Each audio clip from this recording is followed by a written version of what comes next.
What's up, Taiwan? I'm Erika Liu with news from here in Taiwan and around the world. The planned phase out of nuclear power in Taiwan will be one step closer when a reactor goes offline this week. The shutdown will reduce the remaining share of nuclear power in the national energy mix by more than half. John Van Trieste has this report. After 40 years in service, Reactor 1 at the Ma'anshan nuclear power plant on Taiwan's south coast is shutting down Saturday. With this retirement, nuclear's place in the national energy mix will fall from 6.3% to 3%, a significant step toward the ruling Democratic Progressive Party's goal of a nuclear-free homeland. The state-run Taiwan Power Company says it has a plan to make sure the country has enough power once the reactor is turned off.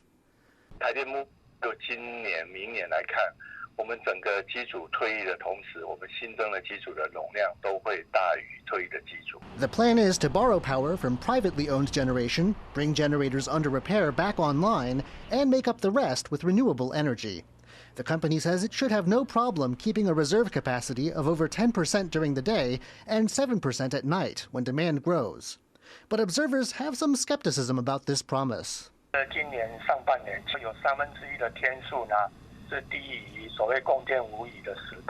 Opposition lawmakers who have pushed to extend the use of nuclear power have considered moves like amending the nuclear safety law. But even if they do, it will be too late to reverse the shutdown of Reactor 1. By law, any application to extend a reactor's service life has to be made 5 to 15 years ahead of time.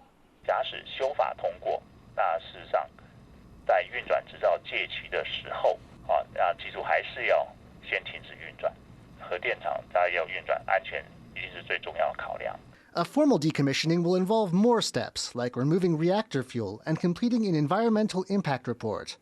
But whatever views the public or the political classes may have, there are just a few more days until the end of Reactor 1, and then its twin, Reactor number 2, will become the lone nuclear power generator in Taiwan.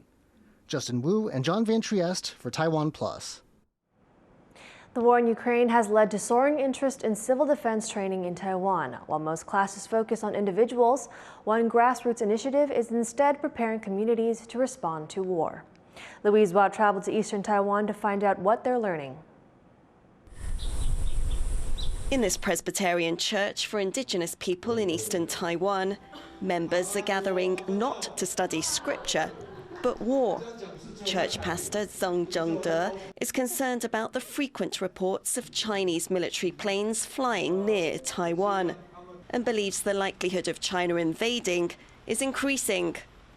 He says the church network is a vital part of any resistance. 虽然要透过祷告，上帝掌权没错，但是我们还是有一个危机意识。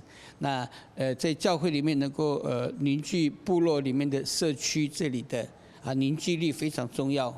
And sticking together is why Pastor Zhang has invited congregations from across this largely rural county to come here, so they can prepare together in advance for any invasion.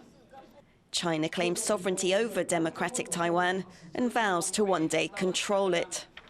These workshop attendees are doing tabletop war exercises, and they're learning that some of them could be collateral damage if China takes out a nearby air base with missiles. So the aim of the workshop is to get them to consider what they could do in such a scenario.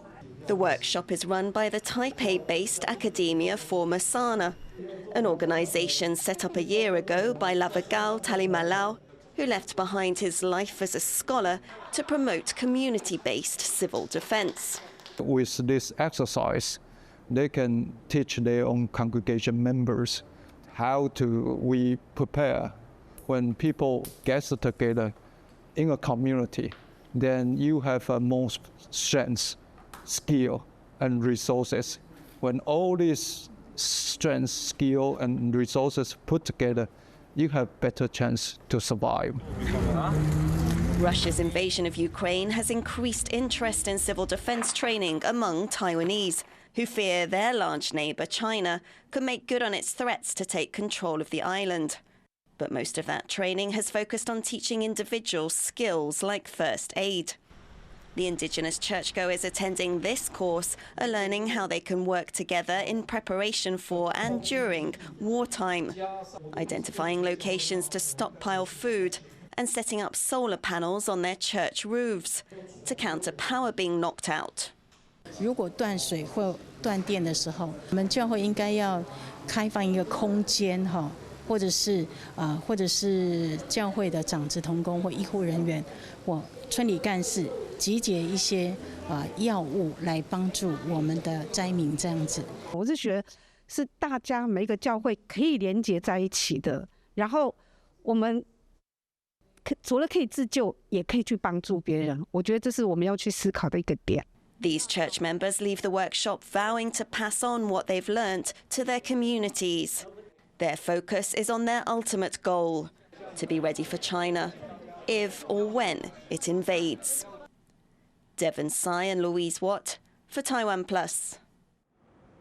Researchers in central Taiwan have found that adding probiotics to rice paddies can cut down on greenhouse gas emissions. They're working with the Yunnan County government to find ways to reduce gases released after fertilizing crops. Initial results show the process can lower methane and nitrous oxide emissions by at least 80%. With climate change intensifying, the team says it hopes to expand the initiative even further. 因为咱即摆的碳排放那么多，气候嘛拢无做好，所以咱若为本身开始做，会对大家较好。From 5 rings to 3, with the Paris Olympics just around the corner, a circus troupe from Taiwan is confident that they'll catch the eye at the Cultural Olympiad which accompanies it. Sandy Chi reports.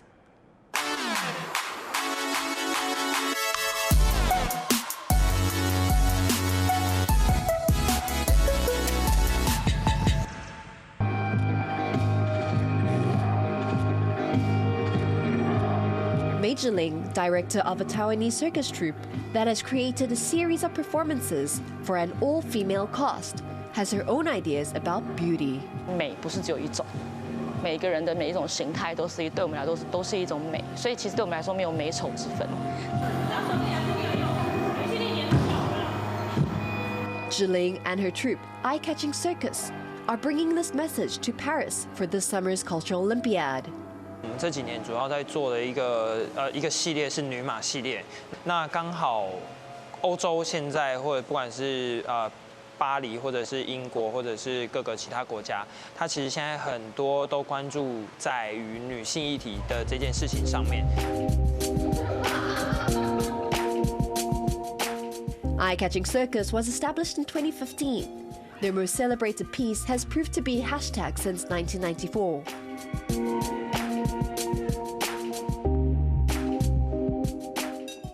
But in Paris, they hope to turn heads with a positive message in their work, Crazy Girls. 那金刚芭比是想要带着轻松 energy， 然后跟一些我们现在身为1994，我们这个年代，我们喜欢什么东西，我们觉得我们喜欢什么样的身体，我们喜欢追求健康、正向能量，其实很多都是我们好做自己哦。我们想要让大家看到，每一个人不同的发光发热的那个样子。Despite a series of successes, Eye-Catching Circus has had trouble recruiting female members for their ensemble in an industry dominated by men. The artists say people often perceive men as having more power and should take center stage. But it doesn't mean that women cannot be powerful as well, and they aim to challenge gender stereotypes and perceptions. 我们想要讨论的一个点是，不只是男生可以阳刚，可能女生也可以阳刚，女生可以阴柔，男生也可以阴柔。